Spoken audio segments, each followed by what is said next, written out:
அனைவருக்கும் வணக்கம். 5 years BA LLB honours கோர்ஸ்க்கான 3rd ரவுண்ட் கவுன்சிலிங் வந்து ரிலீஸ் பண்ணிட்டாங்க. ஸோ ஆக்சுவலி வந்து பார்த்தீங்கன்னா, இந்த கவுன்சிலிங் வந்து நேத்து ரிலீஸ் பண்ணியிருக்காங்க. ஸோ சில பல வேலைகள் காரணத்தால் நான் கவனிக்கல. இப்போ தான் பார்த்தேன். ஸோ அதனால் இந்த ஒரு வீடியோவை மேக் பண்ணி போட்டிருக்கேன்.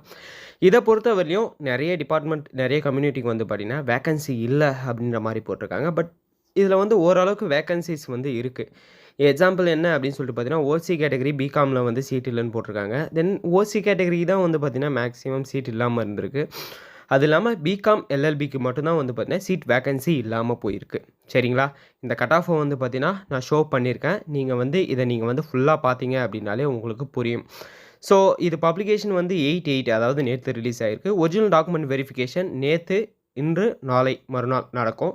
ஆக்சுவலி நீங்கள் யூனிவர்சிட்டி வெப்சைட் போர்ட்டலில் வந்து பார்த்தீங்கன்னா, நீங்கள் வந்து டாக்குமெண்ட்டை அப்லோட் பண்ண வேண்டியது தான். ஸோ ஆல்ரெடி டாக்குமெண்ட் எப்படி அப்லோட் பண்ணணுன்ற வீடியோவும் போஸ்ட் பண்ணியிருக்கேன். அந்த லிங்கை கீழே டிஸ்கிரிப்ஷனில் கொடுக்குறேன். மறக்காமல் போய்ட்டு பார்த்துக்கோங்க, யூஸ் ஆகும். அடுத்தது அலாட்மெண்ட் ஆர்டர் என்னைக்கு கொடுக்குறாங்க அப்படின்னு சொல்லிட்டு பார்த்தீங்கன்னா, சண்டே கொடுக்குறாங்க 11ஆம் தேதி. டேட் ஆஃப் ஜாயினிங் வந்து பார்த்தீங்கன்னா 12, 13, 14 இந்த 3 நாளில் வந்து நீங்கள் ஜாயின் பண்ணிக்கலாம் அப்படின்னு சொல்லிட்டு இதில் போட்டிருக்காங்க. ஸோ இதில் வந்து பிஏ எல்எல்பி, பிபிஏ எல்எல்பியை பொறுத்தவரை எல்லா கம்யூனிட்டிக்குமே சீட்ஸ் மெரிட் லிஸ்ட்டுக்கும் இருக்குது, வெயிட்டிங் லிஸ்ட்டுக்கும் இருக்குது. ஓகேங்களா? ஸோ வெயிட்டிங் லிஸ்ட்டை மட்டும் பார்த்தாலே உங்களுக்கு புரியும்னு நினைக்கிறேன். பிசி வெயிட்டிங் லிஸ்ட் வந்து பார்த்தீங்கன்னா 93.750, தென் பிசிஎம் வந்து 91.000, எம்பிசி அண்ட் டிஎன்சி வந்து பார்த்தீங்கன்னா 92.250, தென் அடுத்தது வந்து பார்த்தீங்கன்னா எஸ்சிக்கு வந்து பார்த்தீங்கன்னா 91.500. டேட் ஆஃப் பர்த் கொடுத்துருக்காங்க 25/11/2006. அடுத்தது வந்து பார்த்தீங்கன்னா SC A category 89.250, ST category 83.500.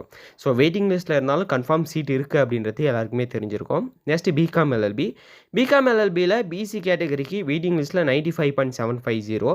Next பிசிஎம்முக்கு வந்து பிகாம் கேட்டகரியில் சீட் இல்லை. நெக்ஸ்ட் எம்பிசி டிஎன்சி 92.500, எஸ்சி கேட்டகரிக்கு வந்து பார்த்தீங்கன்னா 93.500.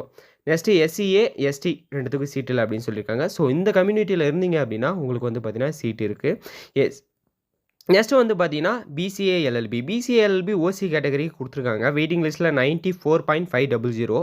நெக்ஸ்ட்டு பிசி கேட்டகரி 91.000, பிசிஎம்மில் வந்து 87.250. Next MBC DNC 87.250, SC category 87.250, SCA category வந்து பார்த்தீங்கன்னா 81.00 கொடுத்துருக்காங்க. ஸோ இது வந்து பார்த்தீங்கன்னா உங்களுக்கு அஃபிஷியலாக விட்டுருக்க லிஸ்ட்டு. ஓகேங்களா? இதில் நீங்கள் செலக்ட் ஆகிருந்தீங்க அப்படின்னா எல்லா டீட்டெயிலுமே உங்களுக்கு மெயில் வரும். மெயில் வரலனாலும் உங்கள் அப்ளிகேஷன் நம்பர், டேட் ஆஃப் பர்த்தை போட்டு லாகின் பண்ணி பாருங்கள். ஓகேங்களா? இதில் ஓரளவுக்கு இன்ஃபர்மேஷன் சொல்லியிருக்கேன். வேறு ஏதாவது டவுட் இருந்தால் கீழே கமெண்ட் செக்ஷனில் கமெண்ட் பண்ணுங்கள். தென் இன்றைக்கி ஈவினிங் நான் லைவ் வந்தாலும் வருவேன். அதில் உங்கள் டவுட்ஸை கிளியர் பண்ணிக்கலாம். தேங்க்யூ கைஸ், பாய்.